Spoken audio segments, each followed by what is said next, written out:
কম খরচে বিকেলের একটা নাস্তা চাইলে ঝটপট এটা বানিয়ে ফেলুন।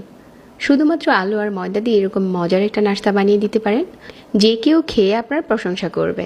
নাস্তাটা অনেক বেশি টেস্টি হয়েছে। আমি এখানে 1 কাপ ময়দা নিয়েছি, সাথে দিয়ে দিচ্ছি 1/4 চা চামচ কালো জিরা আর 1/4 চা চামচ রাঁধুনি, স্বাদ মতো লবণ আর 1 টেবিল চামচ রান্নার তেল।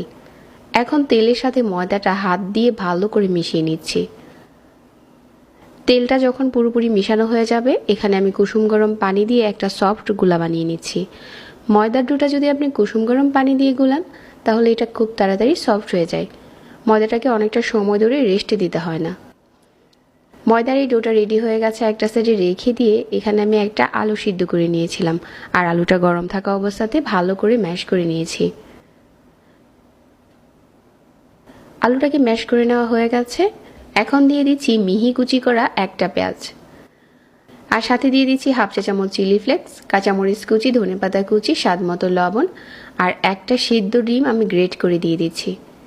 এখানে চাইলে ডিমটা অ্যাড করতে পারেন, আবার চাইলে স্কিপও করতে পারেন, তবে ডিমটা দিলে এই নাস্তাতে খেতে স্বাদ ভালো আসে।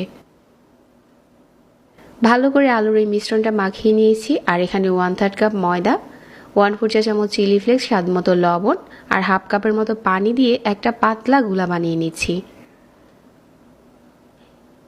ময়দার এই গোলাটাকে একটা সাইডে রেখে দিচ্ছি। ময়দার ডোটা অনেকটা সফট হয়ে গেছে। এখন উপরে কিছুটা ময়দা ছড়িয়ে দিয়ে যতটা সম্ভব পাতলা করে বেলে নিচ্ছি। পাতলা করে বেলে একটা বড় সাইজের রুটি বানিয়ে নিচ্ছি।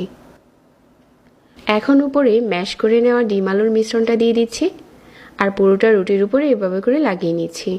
এখন একটা সাইড থেকে রোল করে নিচ্ছি। সাইডটাতে আমি কিছুটা ময়দার গোলা দিয়ে আঠা দিয়ে দিচ্ছি। এখন যতটা সম্ভব পাতলা করে কেটে নিব। খুব বেশি পাতলা করা যাবে না, মিডিয়াম করে কাটতে হবে।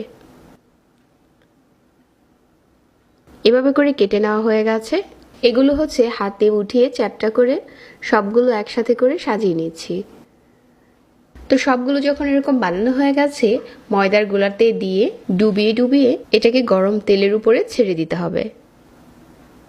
তেলটা মিডিয়াম আঁচে গরম করে নিয়েছি, আর এখন একটা একটা করে গরম তেলের উপরে দিয়ে দিচ্ছি। চুলার আঁচ মাঝারি রাখতে হবে, তা না হলে খুব তাড়াতাড়ি উপরটাতে কালার চলে আসবে, তখন আবার এটা খেতে ভালো লাগবে না। উপরটা আমরা ক্রিস্পি করে ভাজবো। সবগুলো এভাবে করে দিয়ে চুলার আঁচ একদম কমিয়ে দিয়েছি, আর অল্প আঁচে এপাশ ওপাশ করে লাল করে ভেজে নিচ্ছি। এখন অপেক্ষা করছি কালারটা চেঞ্জ হওয়া পর্যন্ত।